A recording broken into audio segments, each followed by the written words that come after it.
আজ আমি যে বিষয়টা আলোচনা করব সেটা হচ্ছে আমাদের বায়ুমণ্ডলের উষ্ণতার তারতম্যের কারণ। তো বায়ুমণ্ডলের উষ্ণতার তারতম্যের কারণ আলোচনা করতে গিয়ে মোটামুটি যে প্রধান 7টা কারণ আমরা পাই সেগুলো হচ্ছে এগুলো। এছাড়াও আরো অন্যান্য অনেক কারণ রয়েছে। তো তার মধ্যে মোটামুটি এই 7টাই প্রধান বলা যেতে পারে। তো যাই হোক, প্রথম পয়েন্ট আছে সূর্যরশ্মির তাপীয় ফল। তো সূর্যরশ্মির তাপীয় ফলটা কি? যে আমরা জানি সূর্য থেকে যে ক্ষুদ্র তরঙ্গ আসে সেটার নাম হচ্ছে ইলেকট্রোম্যাগনেটিক রেডিয়েশন। আর এটা প্রথমেই যেখানে বাধা পায় সেইখানেই তাপ উৎপন্ন করে। তবে শুধু শুধু এই বিষয়টার উপরই সেই তাপের পরিমাণটা বা তাপ শক্তির পরিমাণটা নির্ভর করে না, নির্ভর করে বস্তুর উপর, যে সেই বস্তু কেমন উপাদানে তৈরি। ঠিক আছে, এবার বিভিন্ন বস্তু বিভিন্ন উপাদানে তৈরি হওয়ার কারণে কি হয়, তাদের তাপ গ্রহণ করার ক্ষমতা এবং তাদের রেজাল্ট অর্থাৎ তাপমাত্রার পরিমাণটা আলাদা হয়। তাপ কিন্তু কারণ, আর তাপমাত্রা কিন্তু রেজাল্ট। অর্থাৎ পৃথিবী পৃষ্ঠের তো সমস্ত জায়গার বা সমস্ত বিষয়বস্তুর সবারই উপাদান আলাদা আলাদা, এই জন্য তাদের তাপ গ্রহণ করে তাপমাত্রা উৎপন্ন করার ক্ষমতা আলাদা। এই কারণে পৃথিবী পৃষ্ঠের সব জায়গায় এই তাপীয় ফল, অর্থাৎ তাপীয় ফল হচ্ছে তাপমাত্রা, সেটা সব জায়গায় সমান নয় সব বস্তুর। এই কারণে আমাদের পৃথিবী পৃষ্ঠের সংলগ্ন বায়ুস্তরেও বিভিন্ন প্রকারের তাপমাত্রা লক্ষ্য করা যায়। অর্থাৎ বলা যায় যে উষ্ণতার তারতম্যের একটা প্রাথমিক কারণ হচ্ছে সূর্যরশ্মির তাপীয় ফল, যা সম্পূর্ণভাবেই বস্তুর গাঠনিক উপাদানের উপর নির্ভর করে। তারপর আসি আমরা সূর্যরশ্মির পতন কোণ।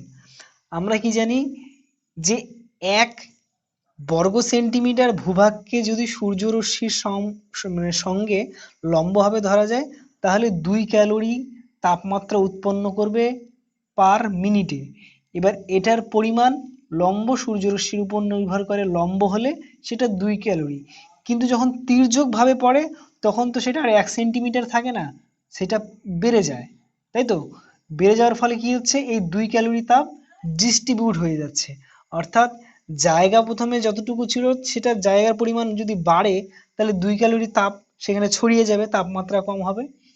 তো এই হচ্ছে সূর্যরশ্মির পতন কোণ। এবার দেখা যায় কি, যে নিরক্ষীয় অঞ্চলে সূর্য লম্বভাবে কিরণ দেয় বলে সেখানে তাপমাত্রা বেশি, এবং যত আমরা উত্তর বা দক্ষিণ দিকে যাব সূর্যরশ্মির পতন মানে তির্যক ভাবে হবে, যার ফলে তাপমাত্রার পরিমাণ কমবে। ঠিক আছে, তারপরে আমরা আসি যে সমুদ্র পৃষ্ঠ থেকে উচ্চতা।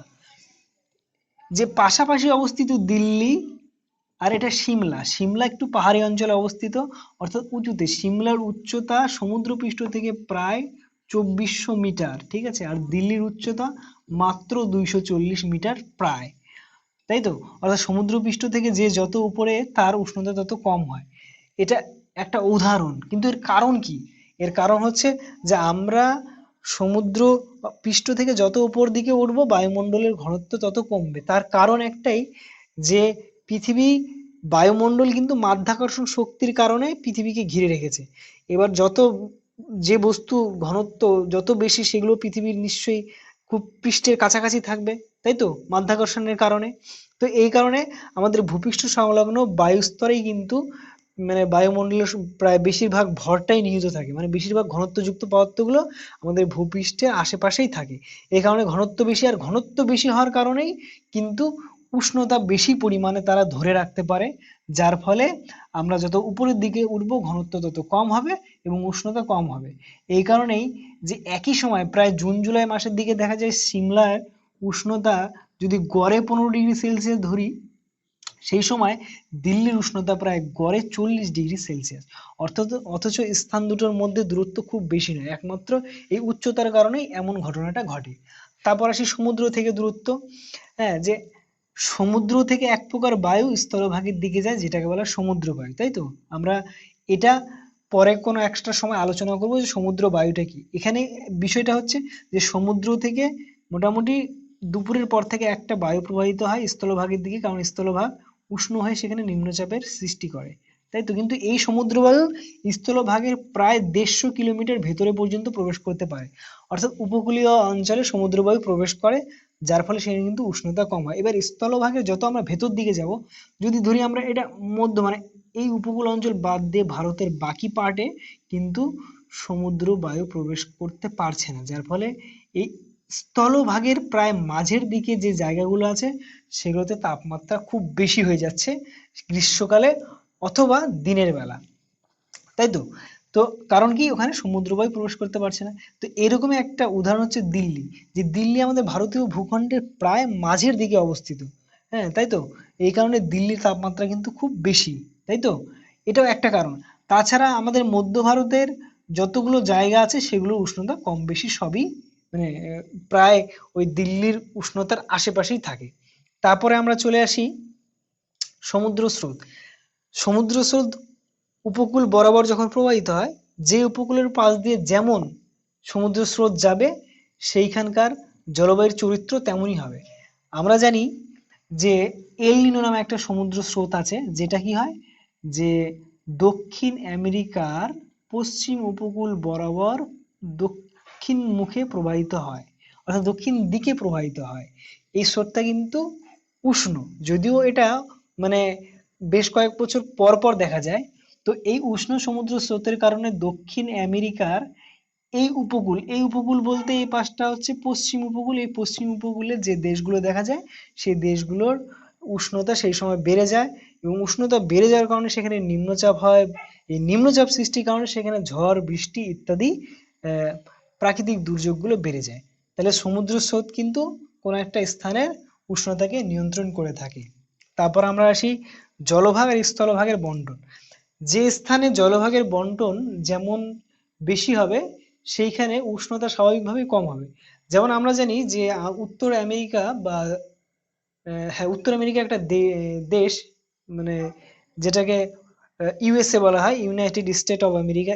এর উত্তর দিকে অবস্থিত হ্রদ অঞ্চল, এই হ্রদ অঞ্চলের কারণে কিন্তু এর আশেপাশের উষ্ণতা খুব বাড়ে না, মনোরম জলবায়ু থাকে। কারণ ওখানে প্রচুর পরিমাণে হ্রদ, প্রায় 5টা হ্রদ, ইরি, অন্টারিও, তারপর আরো বেশ কয়েকটা নাম ছিল, এগুলো এক জায়গায় অবস্থিত। তো যার ফলে এইখানকার জলবায়ু এই হ্রদের জল নিয়ন্ত্রণ করে, অর্থাৎ যেহেতু জলভাগের বন্টনটা বেশি, এই জন্য এখানে উষ্ণতা খুব বাড়ে না। যার ফলে এই মনোরম জলবায়ুর কারণেই কিন্তু এখানে বেশ শিল্প গড়ে উঠছে, যেটা হ্রদ শিল্পাঞ্চল নামে পরিচিত। ঠিক আছে। তো যাই হোক, তারপরে চলে আসি স্থলভাগের বন্টন। স্থলভাগ যেখানে বেশি হয় সেখানে কি হয় যে স্থলভাগের আর জলভাগের মধ্যে প্রধান পার্থক্য কি? প্রধান পার্থক্য যে স্থলভাগ তাপ গ্রহণ আর বর্জন ক্ষমতা কিন্তু জলভাগের তুলনায় অনেক বেশি, প্রায় 5 গুণ। যেমন দ্রুত তাপ গ্রহণ করে তেমনি দ্রুত তাপ বর্জন করে, যার ফলে কি হয়, স্থলভাগ গ্রীষ্মকালে যেমন তাড়াতাড়ি উত্তপ্ত হয়ে ওঠে, শীতকালে তেমন তাড়াতাড়ি আবার ঠান্ডা হয়ে যায় বা শীতল হয়ে যায়। তাহলে এই যে তাপ গ্রহণ আর বর্জন ক্ষমতা, এটা স্থলভাগের সবসময় বেশি, জলভাগের সবসময় কম। আর জলভাগের এই কম হওয়ার কারণেই কিন্তু মনোরম জলবায়ু জলভাগ যেখানে বেশি সেইখানে সৃষ্টি করে। আর স্থলভাগের যেহেতু বেশি, এই কারণে স্থলভাগের বন্টন যেখানে মানে শুধুই যেখানে স্থলভাগ, জলভাগের কোনো চিহ্ন নেই বা জলভাগের পরিমাণ খুবই কম, সেইখানে এই তাপ গ্রহণ আর বর্জন করার ক্ষমতার বেশি হওয়ার কারণেই তাপমাত্রা বেশি হয়। আবার সামুদ্রিক আর মহাদেশীয় জলবায়ু, যেখানে জলভাগের বন্টন বেশি সেখানে, আমি আগেও বলছি, যেখানে জলভাগের বন্টন বেশি সেখানে সামুদ্রিক বায়ু প্রবাহিত হয়। হ্যাঁ, এই সামুদ্রিক বায়ু কিন্তু একটু আগে এইখানেও আলোচনা করা হলো। তাহলে সেইখানেই সামুদ্রিক বায়ু প্রবাহিত হবে, উষ্ণতাকে নিয়ন্ত্রণে রাখবে। আবার মহাদেশীয় জলবায়ু কি, যেখানেই স্থলভাগের পরিমাণ বেশি সেখানেই মহাদেশীয় জলবায়ুর পরিমাণ বেশি হবে। অর্থাৎ যেমন মহাদেশীয় জলবায়ুর বৈশিষ্ট্য কি আবার, যে গ্রীষ্মকাল বা দিনের বেলায় সূর্যের আলো গ্রহণ করে খুব দ্রুত উষ্ণ হয়ে পড়ে, আবার শীতকালে খুব দ্রুত তাপ বিকিরণ করে, বা রাত্রিবেলা দ্রুত তাপ বিকিরণ করে আবার শীতল হয়ে পড়ে। তারপরে আমি তারপরের পয়েন্ট হচ্ছে বা আলোচনার বিষয় হচ্ছে আমাদের ভূমির ঢাল। তো দেখা যায় যে পৃথিবীর, যে এইখানে যে পৃথিবীতে দেখা যাচ্ছে, যেখান থেকে যদি সূর্যরশ্মিগুলো প্রবেশ করে তাহলে কোন কোন পাশে বা কোন সাইডে, এই উচ্চভূমিগুলোর কোন পাশে বা কোন সাইডে সূর্যের কিরণ বেশি লম্বাভাবে পড়ছে দেখা যাচ্ছে এই পাশটা। তাহলে এটা কিন্তু উত্তর গোলার্ধের দক্ষিণমুখী ঢাল। আবার এই উচ্চভূমি কি হবে, দক্ষিণ গোলার্ধে অবস্থিত হওয়া সত্ত্বেও এর উত্তরমুখী ঢাল বেশি সূর্যের তাপ গ্রহণ করবে। তাহলে যে যে ঢালটা বেশি তাপ গ্রহণ করছে সেটা উষ্ণ বেশি হবে, আর যে ঢালটা কম তাপ গ্রহণ করছে বা সূর্যরশ্মি কম পরিমাণে পাচ্ছে সেটা কিন্তু অপেক্ষাকৃত শীতল হবে। অর্থাৎ দেখা যাচ্ছে যে উত্তর গোলার্ধের দক্ষিণমুখী ঢাল বেশি সূর্যের কিরণ গ্রহণ করছে, যার ফলে উষ্ণতা বেশি সৃষ্টি করছে। আবার দক্ষিণ গোলার্ধের উচ্চভূমির উত্তরমুখী ঢাল বেশি পরিমাণে সূর্যরশ্মি গ্রহণ করছে এবং বেশি পরিমাণে উষ্ণতার সৃষ্টি করছে। তো এই ঘটনাটার ব্যাখ্যা এইভাবে করা হয় যে, যে পাশটা সূর্যের কিরণ লম্বভাবে পড়ে সেটাকে বলা হয় ফরাসি ভাষায় অ্যাডরেট। অ্যাডরেট এর অর্থ হচ্ছে রোদ সেবিত অঞ্চল, সেবন করছে। আর ঠিক যে পাশে তির্যকভাবে সূর্যরশ্মি পড়ছে সেটাকে বলা হচ্ছে ইউ ব্যাক, রোদ বঞ্চিত অঞ্চল। অর্থাৎ এ রোদ থেকে বঞ্চিত হচ্ছে, ঠিক আছে, এর ফলে এ পাশে উষ্ণতাও কম হচ্ছে। তো এই হচ্ছে আমাদের বায়ুমণ্ডলের উষ্ণতার বা পৃথিবী পৃষ্ঠ সংলগ্ন বায়ুমণ্ডলের উষ্ণতার তারতম্যের মোটামুটি প্রধান 7টি কারণ, ঠিক আছে।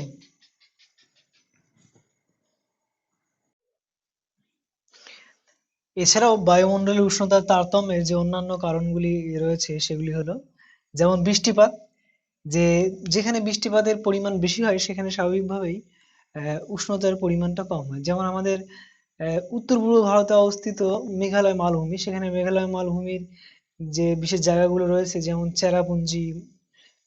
চেরাপুঞ্জির মৌসিনরাম এবং তার আশেপাশের বেশ কিছু অঞ্চলে এই বৃষ্টিপাতের কারণে কিন্তু বছরের মানে সমস্ত বছর ধরে উষ্ণতা প্রায় একই রকম থাকে, অর্থাৎ উষ্ণতা বাড়ে না বা উষ্ণতা কমেও না। আবার স্বাভাবিক উদ্ভিদ, যেখানে স্বাভাবিক উদ্ভিদের পরিমাণ বেশি হয় সেই জায়গায় বৃষ্টিপাতের পরিমাণটাও বেশি হয়। আর তাছাড়া স্বাভাবিক উদ্ভিদ আমাদের সূর্য থেকে আগত যে সৌরকিরণ সেটা কিন্তু শোষণ করে নিজের কাজে, মানে শোষণ করে নিজের প্রয়োজনে বা নিজের চাহিদা বা শারীরিক চাহিদা পূরণ করে, যার ফলে সেখানেও কিন্তু উষ্ণতা স্বাভাবিক উদ্ভিদের নিয়ন্ত্রণে থাকে এবং উষ্ণতা কম হয়।